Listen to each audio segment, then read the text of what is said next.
네, 시청자 여러분 안녕하십니까?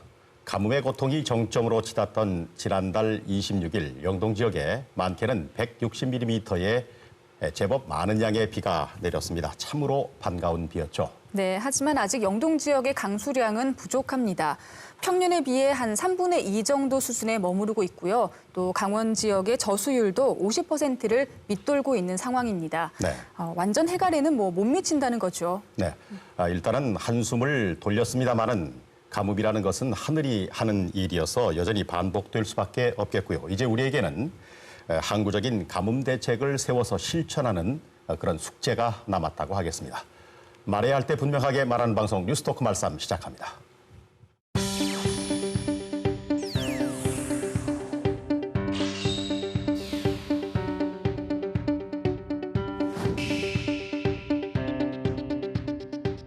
뉴스 돋보기 한 발 더 오늘은 이용철, 박은지 두 기자와 함께 가뭄 얘기를 집중적으로 해보도록 하겠습니다. 어서 오십시오. 안녕하세요. 네, 물이 저수지에는 조금 있다고 하더라도 이게 저 논밭에 제대로 도달하지 않으면 이게 말짱 헛거가 되는 거기 때문에 말이죠. 네. 밭농사 쪽은 어떻습니까? 실제로 현장을 방문했을 경우에는 고추무들이 다 타 죽어서 그것을 깻 모종이나 다른 것들로 바꾸는 현상도 많이 볼 수 있는데요. 강원도 전체적으로 보면 도내에서 파종한 면적 가운데 한 15% 정도가 가뭄 피해를 보고 있다고 할 수 있습니다. 그게 한 2만 3천 헥타르 정도 되는 상황이고요. 뭐 매봉산 그리고 그 안반덕 광산에 그리고 무슨 뭐 정선의 가목리 네.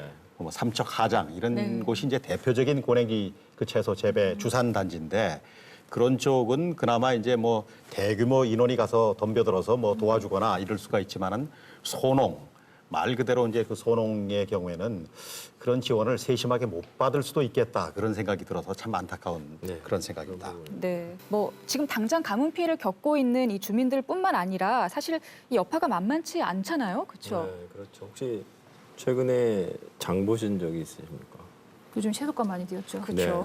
그러다 보니까 아까 최근에 다른 언론에서도 많이 보도가 되고 있는데요. 이렇게 그 농산물들이 제대로 재배가 안 되다 보니까 바로 장바구니 물가가 바로 타격을 받고 있습니다. 네. 그래서 특히 이제 본격적인 여름 배추나 여름 고랭지 채소들이 나오는 시기라서 이런 것들이 앞으로 더 크게 오를 전망이라는 상황도 좀 더 우려스러운데요. 한국농수산식품공사에 따르면 배추 10kg에 한 7,700원 정도.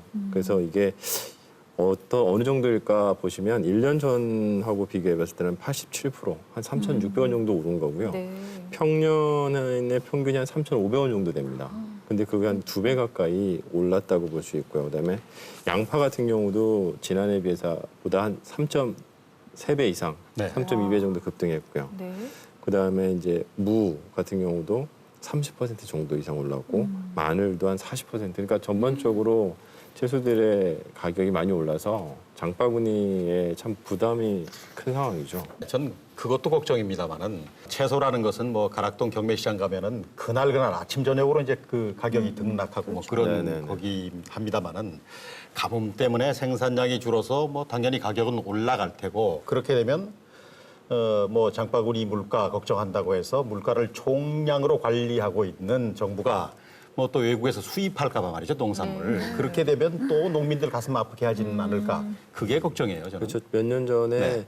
그 배추 값이 급등하면서 네. 정말 금치라는 얘기가 돌았을 때도 아마 정부에서 중국산 배추를 수입하면서 그걸 해결했는데 아마 이번에도 그런 게 좀 재현되지 않을까 하는 우려는 점점 커지고 있는 상황입니다. 네. 삼척이나 뭐 양양, 고성 같은 경우는 물이 좀 풍부한 것 같고요. 그다음에 전천을 식수로 쓰는 동해 같은 경우도 속초처럼 사실은 물이 넉넉하지 않아서 전천에 정수장도 있지만 그 댐에서 물을 사와서 쓰기도 하거든요.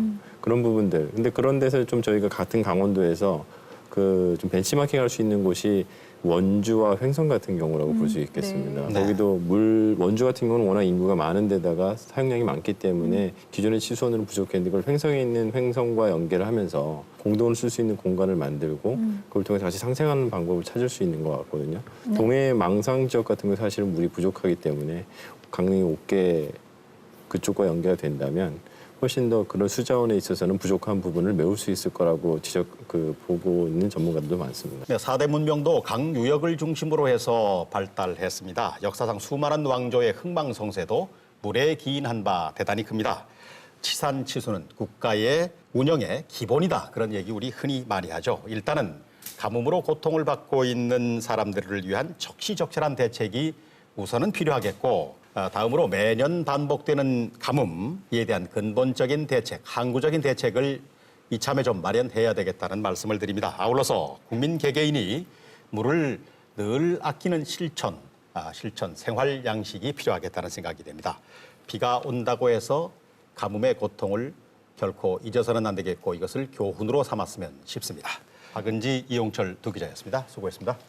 고맙습니다. 네, 아시는 것처럼 우리나라는 대표적인 물 부족 국가입니다. 꼭 가뭄 때문이 아니라고 하더라도 물을 물처럼 쓰는 시대는 이미 지나가 버렸습니다. 네, 평소 생활 속에서 이 물 한 방울이라도 아껴 쓰는 좀 성숙한 시민의식이 필요한 시대입니다.